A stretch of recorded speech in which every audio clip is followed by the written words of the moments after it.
Hello అందరికీ good morning. ఎలా ఉన్నారు? బాగున్నారా? పండక్కి పిల్లలు వస్తున్నారండి. కజ్జికాయలు కావాలి మమ్మీ అని అన్నారు. అందుకని కజ్జికాయలు అయితే చేస్తున్నాను. ఎలా చేస్తాను ఏంటి అనేది షార్ట్ వీడియోలో పెడతాను, చూసేసేయండి. ఇవైతే కేజీ పప్పులండి, కేజీ చక్కెర కొంచెం తగ్గించాను. అలాగే యాలక బుడ్డలు కూడా వేసాను. ఇవి నల్లగా ఉన్నాయి ఏమనుకోకండి, యాలక బుడ్డలు.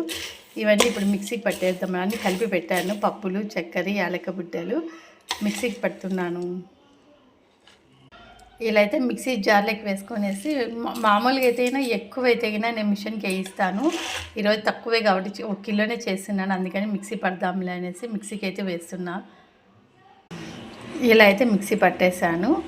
పొడి బాగా మెత్తగా అయిందనుకోండి, బాగా నుండగా మెదిగిందంటే చాలా బాగా వస్తాయి. ముందైతే మా అమ్మ ఇలా మిక్సీకి పట్టినా కూడా జల్లెడ పట్టేది. ఇప్పుడేం జల్లెడ పట్టుకోకుండా కొంచెం బాగా నుండగా వేసేసాను. పెద్దవాళ్ళు అంతే కదండి, బాగా ఓపికగా చేసేవాళ్ళండి. మా అమ్మ ఉన్నప్పుడైతే నేను కజ్జికాయలు ఎప్పుడు చేయలేదు.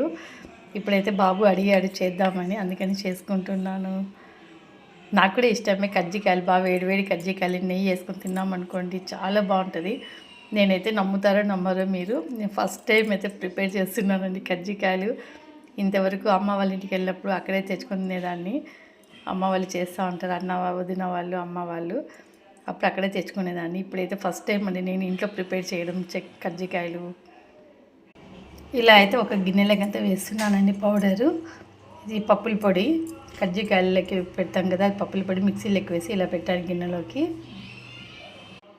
చూసారా, మొత్తం అంతా కేజీ పిండి వేసేసానండి. పప్పులు కేజీ, ఒక కేజీ చక్కెర అంటే ఒక చిన్న గ్లాస్ అంతా తీసాను. స్వీట్ ఎక్కువ తినే వాళ్ళైతే కేజీ వేసుకుంటారు. నేనైతే కొంచెం పిల్లలు తక్కువ తింటారు అన్నట్లు కొంచెం అయితే తగ్గించానండి. చూడండి ఎంత సువాసన, బాగా గుమ్మని స్మెల్ వస్తుందండి. యాలక్కలు అన్నీ వేసాం కదా. ఇప్పుడు దీంట్లోకి మనము ఎండు కొబ్బరి ఉంటుంది కదా, ఎండు కొబ్బరి కూడా తురుముకొనేసి ఎండు కొబ్బరి వేసుకోవాలి. ఇప్పుడైతే నేనైతే ఒక 2 చిప్పలు రెండు కొబ్బరి చిప్పలు తీసుకొని తురిమేస్తానండి.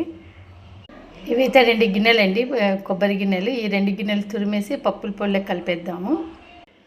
ఇప్పుడైతే ఆ 2 ఎండు కొబ్బరి చిప్పలు తురిమేసానండి, ఇది వచ్చింది.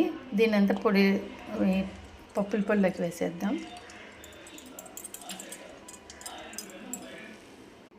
ఇలా అయితే అంతా వేసేసి మొత్తం కలిపెట్టేసుకోవాలండి.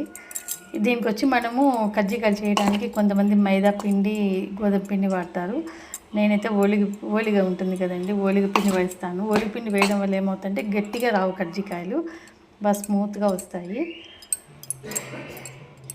ఇప్పుడైతే మొత్తం కొబ్బరి వేసి కలిపెట్టేసాను. కజ్జికాయలు చేయడానికి